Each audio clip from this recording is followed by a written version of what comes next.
Layer 3 is where breaking through properly comes into play.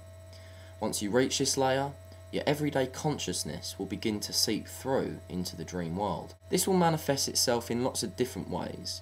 One of the main ways being your heightened awareness of what a dream actually is, i.e., you'll no longer believe that the dream characters are real people.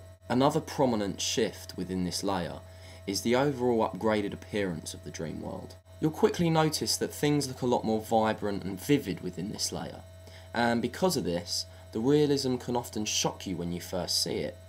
So, prepare yourself for this by learning some stabilisation techniques. As I've stated before, excitement and shock are two of the main things that will wake you up from a lucid dream.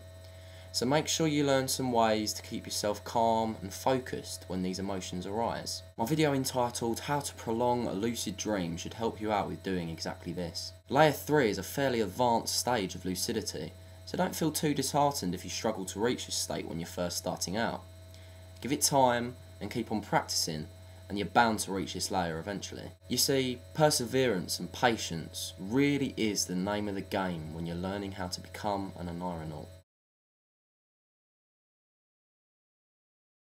Layer 3 minor consists of some noticeable upgrades from Layer 2. To use an analogy, Layer 2 is you after you've just woken up in the morning, groggy, dazed and disorientated. You're awake, but you're not completely sharp and alert yet. However, Layer 3 minor is you after a shower and a coffee, wide awake and with it. Another analogy I like to use is sobering up after a night of heavy drinking. Layer 2 is you whilst you're drunk, delirious, out of control, and with a skewed judgment governing your actions. Layer 3 minor is you as you begin to sober up, mindful, considerate, and aware. It's always a great pleasure once you reach this layer. You're no longer bound by the confusion that's often prevalent within the previous layers, and it's with this clarity that you unlock new ways of exploring the dream world. Also, in Layer 3 minor, you grasp the full implications of what dreaming really is, and the dream is beautifully crisp and lifelike. However, you still won't have full control, and your dream characters will still be totally unaware of what they really are, even though you'll realise what they really are. What I mean by not having full control is, at points you may still feel like you're merely watching the dream unfold, and that you're not taking any direct control over what's going on. It can also mean that your attempts to manifest new dream worlds and new dream characters may be unsuccessful. That kind of intense stuff is going to have to wait until Layer 4. So, for example, I once dreamt that I was a squirrel, high up in the canopy of the trees, scurrying about, collecting food, and socialising with my other squirrel friends. After a while it began to sink in that this all seemed a little strange to me, and of course, with that realisation, I entered a Layer 0 major state.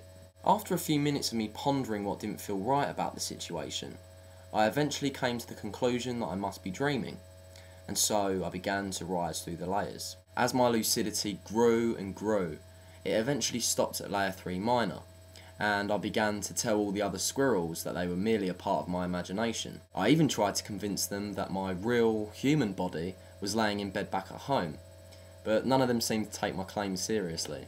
It's important to note here that I was fully aware that they were dream characters, even though they were still unaware themselves. It's also important to note that I was clearly grasping the full implications of what dreaming really was, as I mentioned to them that my human body is laying in bed back at home. These are both important aspects of Layer 3 minor. Then, unexpectedly, my squirrel body began to contort and warp out of its original form, as the other squirrels looked on bewildered. I then momentarily popped out of existence, before popping back in my normal human body. Losing my footing on the branch I'd previously been standing on, I started to hurtle towards the forest floor, whizzing past all the trees as I went.